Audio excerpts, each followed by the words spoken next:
መካከለኛው ምስራቅ በገሃነም እሳት ተውጣለች። ለዓመታት በዲፕሎማሲያዊ ብልሃት ታጥሮ የቆየው ቁጣም ዛሬ ፈንድቶ የቀጠናው ሰማይ በሺዎች በሚቆጠሩ የሞት ድሮኖችና በሚሳኤል ውርጅብኝ ተሸፍኗል። የሳውዲ አረቢያና አጋሮቿም ትዕግስታችን ተሟጧል የሚል አስፈሪ ዛቻ ወደ ተግባር ተለውጦ ኢራን በአራት አቅጣጫ በደምና በባሩድ ጭስ እየታፈነች ትገኛለች። የአረብ ሀገራት ኢራንን ከበው ማጥቃት ጀምረዋል እየተባለ ሲሆን ሳውዲ አረቢያ ወደ ኢራን ዘመቻ እንዴት የሚለውን እንቃኛለን።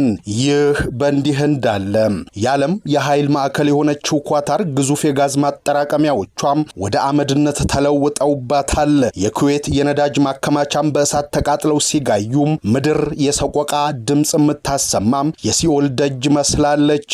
ይህ የኢራን ሰይጣናዊ ስትራቴጂም የዓለምን ኢኮኖሚ ወደማይመለስበት ገደል እየገፋው ሲሆን የአረብ ሀገራት ግን የቴህራን መንግስት ከዓለም ካርታ ላይ ለማጥፋት ቆርጠው ተነስተዋል። በ16 ቢሊዮን ዶላር የገዙት የአሜሪካ የሞት መሳሪያዎችና ዘመናዊ F-35 ጄቶች የኢራንን ሰማይ ተቆጣጥረውታል እየተባለ ነው። የቴህራን የአየር መከላከያ ስርዓት ሙሉ በሙሉ መፈራረሱን ተከትሎ የሳዑዲ እግረኛ ጦር በታንኮች ታጅቦ ወደ ኢራን ድንበር እየገሰገሰ ይገኛል። ይህ የመጨረሻው ኦፕሬሽን ተብሎ የተሰየመው ዘመቻም የቀጠናውን የታሪክ መልክ ለዘላለም ለመቀየር የታለመ ታላቅ እልቂት ይሆን ወይ? አብራችሁን ስትቆዩ በዝርዝር ትሰሙታላችሁም። ውድ የቻናላችን ተከታታዮች ቻናላችንን ሰብስክራይብ በማድረግ አብራችሁን ቆዩም። በመካከለኛው ምስራቅ እየታየ ያለው እጅግ አስከፊና ታሪክ የማይረሳው ቀውስ በቀጠናው ላይ የሞት ጥላ ያጠላና ዓለምን በድንጋጤ ያናወጠ ክስተት ሆኗል። ለዓመታት በዲፕሎማሲ ጥበብና በትዕግስት ሲታለፍ የነበረው የቀጠናው ውጥረትም ዛሬም ታሪክ በማይረሳው መልኩ ፈንድቶ በተባበሩት አረብ ኤሚሬትስ፣ ኩዌት፣ ባህሬንና በተለይም በሳዑዲ አረቢያ ላይ የተሰነዘሩት ተደጋጋሚ አውዳሚ የኢራን ሚሳኤል ጥቃቶች የአረብ ሀገራትን ትዕግስት ከጫፍ አድርሰውታል። ትዕግስታችን ተሟጧል በሚል አስፈሪ መሪ ቃል ሳዑዲ አረቢያና አጋሮቿ በኢራን ላይ ይፋዊ የጦርነት አዋጅ አውጀዋል። ይህ እርምጃም ቀጠናውን ወደማይ መለስበት ቀጥተኛ ወታደራዊ ግጭት አዙሪት ውስጥ የከተተው ሲሆን የአረብ ጥምረት ኃይሎች በአሁኑ ሰዓት በኢራን ላይ መጠነ ሰፊ የአጸፋ እርምጃ መጀመራቸውን በይፋ አስታውቀዋል። የሳውዲ አረቢያ መከላከያ ሚኒስቴር ባወጣው መግለጫ ሀገሪቱም ከዚህ ቀደም ታይቶ በማይታወቅ የንቃት ደረጃ ላይ እንደምትገኝና 10 የሚሆኑ የኢራን ድሮኖችን በአየር ላይ ካከሸፈች ኋላ ጦሯን በቀጥታም ወደ ኢራን ድንበር ማስጠጋቷ ተገልጿል። ይህ የጦርነት መዝመት ተግባር ለዓለም አቀፉ ማህበረሰብ ግልጽ መልእክት አስተላላፊ ነው። ሳውዲ አረቢያ ዳግም ለድርድር አትቀመጥም፣ ይልቁንም የሉዓላዊነቷን ደህንነት ለማስጠበቅ ወደ ቀጥተኛ ጦርነት ገብታለች። የድንበር አካባቢዎች በታንኮችና በከባድ መሳሪያዎች ተጨናንቀዋል። ሰማዩም በጦር ጀቶች ድምፅ ተሸፍኗል። ይህንን ታሪካዊ ዘመቻ ስኬታማ ለማድረግ የአረብ ሀገራት በቢሊየን የሚቆጠር ዶላር ወጪ በማድረግ እጅግ ዘመናዊና አውዳሚ የጦር መሳሪያዎችን ከአሜሪካ በአፋጣኝ መግዛታቸው ተረጋግጧል።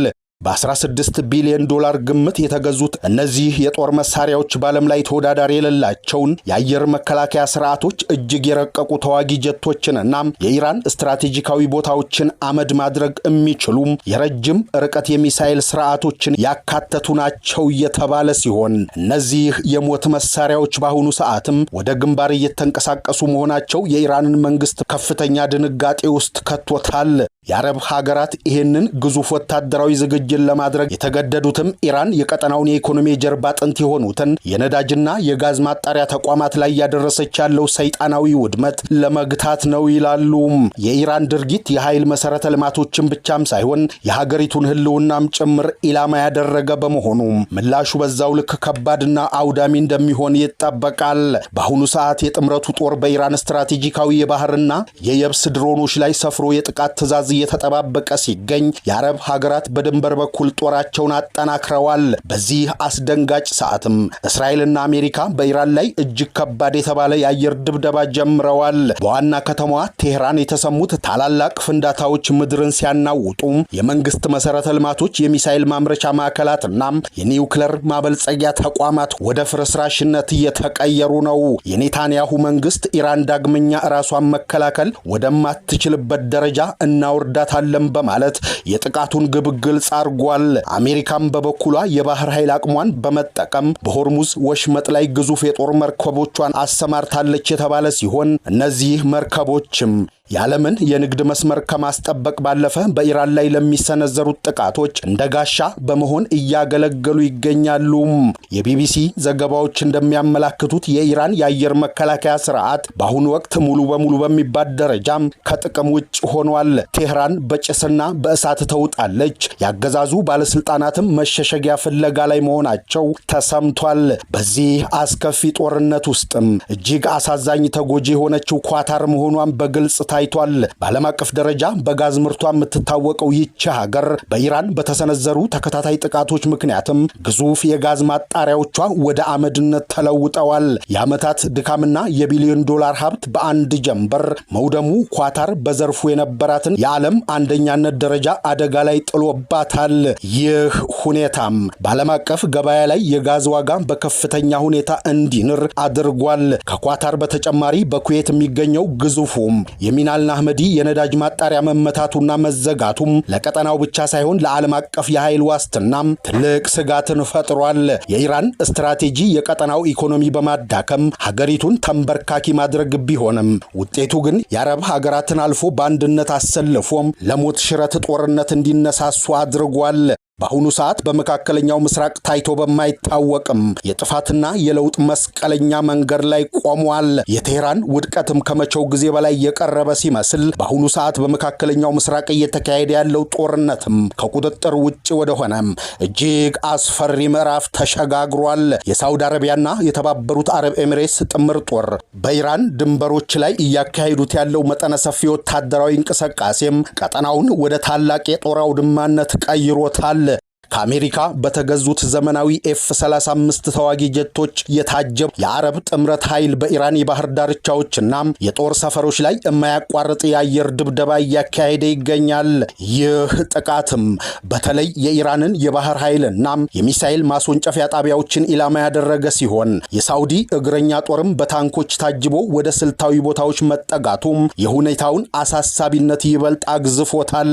በቴህራንና በሌሎች ቁልፍ የኢራን ከተሞች የሚሰነዘረው የአየር ድብደባም በአሁኑ ሰዓት እጅግ ተባብሷል። የእስራኤልና የአሜሪካ የአየር ኃይሎች የኢራንን የኒውክሌር ማዕከላትና የኮሙኒኬሽን መሰረተ ልማቶችን ሙሉ በሙሉ ከጥቅም ውጭ ለማድረግ የጀመሩት ዘመቻ በኢራን ወታደራዊ አመራር ላይ ከፍተኛ መደናገጥ ፈጥሯል ነው የተባለው።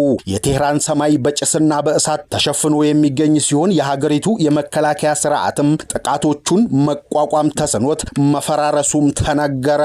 ይህም ጥምር ጦሩ ያለምንም መከላከያ የኢራንን ስትራቴጂካዊ ተቋማት እንዲያወድም መንገድ ከፍቶለታል።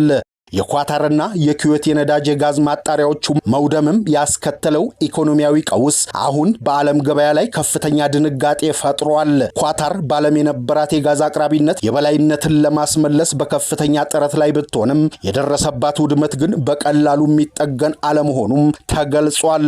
በኩዌት የሚገኘው የሚና አልሐምዲ ማጣሪያም አሁን በከፊል በእሳት እየተቃጠለ ሲሆን ይህም በዓለም አቀፍ ደረጃ የነዳጅ ዋጋ ካለፉት 10 ዓመታት ወዲህ ባልታየ መልኩ እንዲጨምር አድርጓል። የአሁኑ የጦርነት ሁኔታ ኢራን በአራት አቅጣጫ እንድትከበብ ሲያደርግ ከምዕራብ በእስራኤልና አሜሪካ የአየር ድብደባ፣ ከደቡብ ደግሞ በአረብ ሀገራት የባህርና የየብስ ጦር ጥቃት እየተፈጸመባት ይገኛል። የሆርሙዝ ወሽመጥ በአሁኑ ሰዓት በአሜሪካ የጦር መርከቦች ቁጥጥር ስር መውደቁ የኢራንን የንግድ ወታደራዊ እንቅስቃሴ ሙሉ በሙሉ ሽባ አድርጎታል። ጦርነቱ በሰላማዊ ሰዎች ላይ እያደረሰ ያለው ሰብአዊ ቀውስም እጅግ አሳሳቢ ደረጃ ላይ ቢደርስም የአረብ ጥምረትና አጋሮቻቸው ግን የኢራን ስጋት እስከ መጨረሻ እስካልተወገደ ድረስም ጥቃቱ እንደማይቆም አቋማቸውን ገልጸዋል።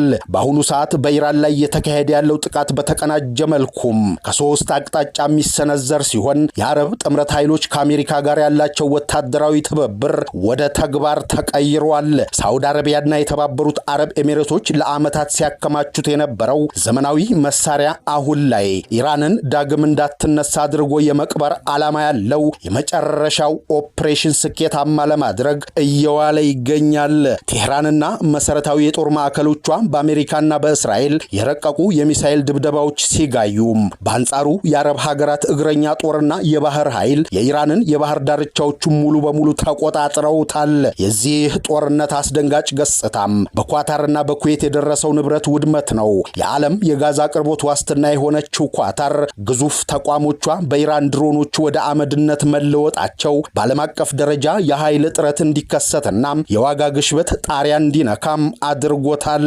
ይህ የኃይል ጦርነት ኢነርጂ ወር ኢራን ቀጠናው ለማሽመድመድ የተጠቀመችበት የመጨረሻ ካርድ ቢሆንም አሁን ግን የአረብ ሀገራትን ቁጣ በማባባስ የራሷን የህልውና ማክተሚያ ደውል እየደወለላት ይገኛል። የሆርሙዝ ወሽመጥ በአሜሪካ የጦር መርከቦች ቁጥጥር ስር መውደቁና የኢራን የአየር መከላከያ መፈራረስ የሚያሳየው አንድ እውነት ቢኖር የቀጠናው ኃይል ሚዛን ለዘላለም መቀየሩ ነው። ሳውዲ አረቢያ ካሁን በኋላ ለድርድር እንደማትቀመጥና ኢራንን ከመንግስት መዋቅር እስከ ወታደራዊ አቅም ሙሉ በሙሉ ለመበተን መቁረጧም በቀጠናው አዲስ የታሪክ ምዕራፍ እየተጻፈ መሆኑን ያሳያል። የሰው ልጅ ህይወት እንደ ቅጠል የሚረግፍበትና የባሩድ ጭስ ሰማዩን የሸፈነበት ይህ አስከፊ ሰዓት ወደ ታላቅ የክልላዊ ለውጥ ወይም ወደ ፍጹም ጥፋት የሚያመራም ወሳኝ ምዕራፍ ነው።